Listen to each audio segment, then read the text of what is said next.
They actually sent her? Hope she remembered her makeup mirror with that Barrett. They actually sent her, one soldier muttered under his breath, just loud enough for the others to chuckle. Hope she remembered her makeup mirror with that Barrett. A ripple of laughter followed as Sergeant Blackwood walked past, eyes forward, stone-faced, carrying a hard rifle case in one hand. Her uniform was spotless, her name patch reading Zulu, and her expression unreadable. Camp Hawthorne was buzzing. Tensions were high. Intel said the enemy had embedded sharpshooters in the nearby ridge, and the last 3 recon teams had come back shaken. Or not at all. Command needed someone who could see farther than fear could reach. They sent her. She passed rows of soldiers lounging near tents, most sizing her up, like she was a misfiled report. One even winked. Another smirked, called out, "Don't trip, sweetheart." That one earned a few loud snickers, but she didn't flinch, didn't blink, didn't even glance their way. She just kept walking, like she'd done this walk 1,000 times before. Corporal Jenkins, newly transferred, watched the scene unfold with an uneasy grin. "What's her deal?" he whispered. "Looks like she's here for career day." His sergeant didn't respond, just narrowed his eyes and said, "Shut up and watch."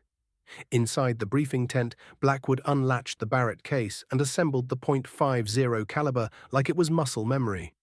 The brass tried not to look surprised, but their sideways glances gave them away. One general cleared his throat. "You familiar with the ridge line?" She nodded.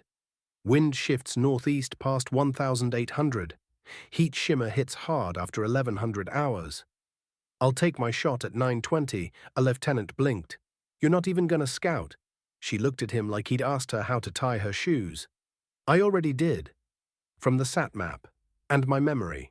Then she turned and left, without asking for permission, because she didn't need it. She hiked to the overwatch point alone. Her spotter wasn't invited. She liked it quiet. At 9:19, she adjusted her scope. At 9:20, she exhaled slow, steady, like a ghost leaving her lungs. The trigger brake was clean. The sound rolled like thunder. 4 seconds later, over 2 kilometers away, a steel-helmeted figure dropped in the distant dust. The radio crackled. "Direct hit. Confirmed kill. Distance 2,408 meters." Silence followed. Then a voice, stunned.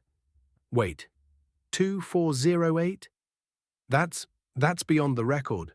Back at base, the air shifted. Soldiers who were mocking her minutes ago stood frozen, eyes wide, jaws slack.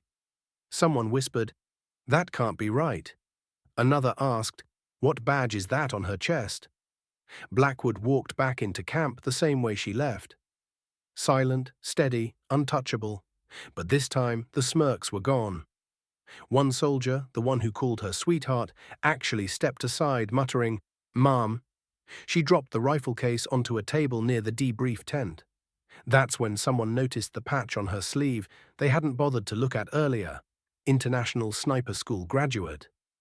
And just below it, a rare silver tab, 2,400 plus confirmed engagement. Jenkins, now ghost pale, stared at her like she was a ghost. "Is that real?" his sergeant finally answered.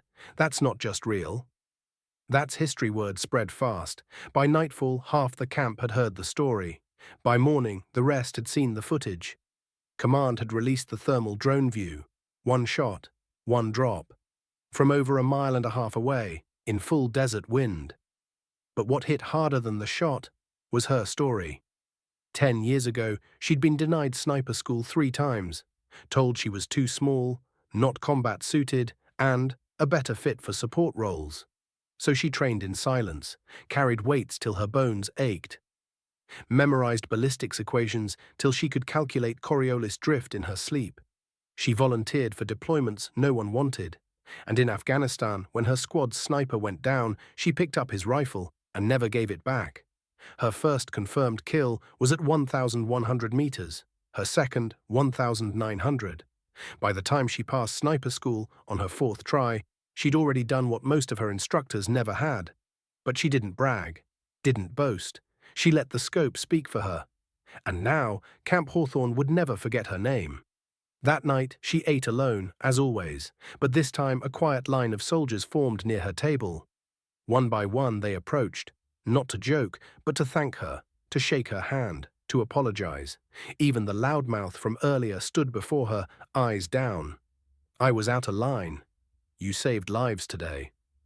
"I'll remember that," she nodded once. No need for words, because respect earned in silence echoes louder than any insult shouted. And that's how Sergeant Blackwood turned 2,400 meters of doubt into an entire base's worth of reverence. Before we end this story, let us know in the comments where you're watching from. We'd love to hear. If this story touched you, don't forget to like the video, subscribe to the channel, and let us know how you feel in the comments.